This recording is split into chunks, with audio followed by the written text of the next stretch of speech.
We're here for our weekly press conference with head coach Clarissa Crowell. Coach, what were your takeaways from last weekend's Carolina Classic? Yeah, obviously, we're not too happy with the outcome, starting with myself, my coaching staff, and our players. And we know that we're a much better team than what we showed last weekend.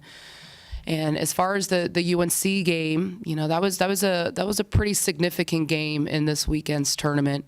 And for 6 innings, I really loved the way that our kids played, both physically and mentally.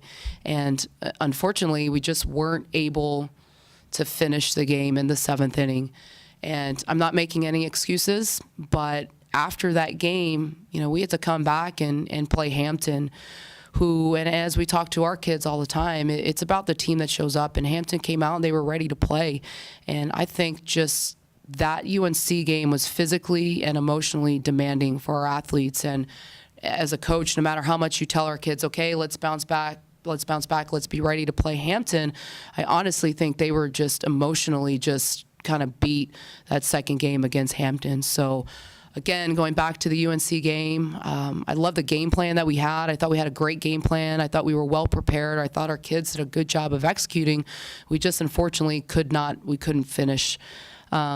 But on a positive note, I do want to say congratulations to Michaela Schlotman. She had a great tournament. She made the all-tournament team, and I was really proud of her for that. And I think our main takeaway from this past weekend is, and we told our kids this in practice, one weekend does not define who we are as a team. Because we had a bad weekend doesn't mean we're going to have another bad weekend. And what we're focused on right now is how we respond. And what's most important is that we respond with coming out to practice and working hard. And right now it's about having a positive mindset going into this upcoming weekend in San Diego. All right, so you mentioned with that UNC game, how are you working with the team on end-of-game situations? Yeah, so no matter how much we simulate pressure situations in practice, which we do that all the time. We did it in the fall. We continue to do it in the spring. You can never really simulate what it's like to actually be put in the pressure cooker in the game. You just can't. And some of our student athletes that are out there right now, even though some of them were on our team last year, they just don't have that experience. They're not seasoned. So I think when I look at the big picture, it's important that our student athletes are experiencing these tough times right now. They're being put into the pressure cooker, as we call it, and the games that we're not finishing right now, and the situations that we're being put in that we're not coming out of. I know that at the end, when it matters, when we get to MAC play, our kids will be ready for that. So, our focus right now isn't about end of the game situations. Our focus really is on this upcoming weekend, and it's about how do we get our kids physically and mentally prepared to go out in San Diego and to compete at a high level. And we spent a lot of time yesterday just talking to our kids about their mental approach, and our kids know this. We need to be mentally tough, and that's what we're working on. So this week it's more about preparing our kids mentally, getting them to feel good about themselves again, and doing a lot more mental training this week. So, but yeah, our kids, they came out of practice yesterday with a great mindset and ready to go, and I know that they'll be ready to go again today. So what are you expecting from your games this weekend at the San Diego Classic?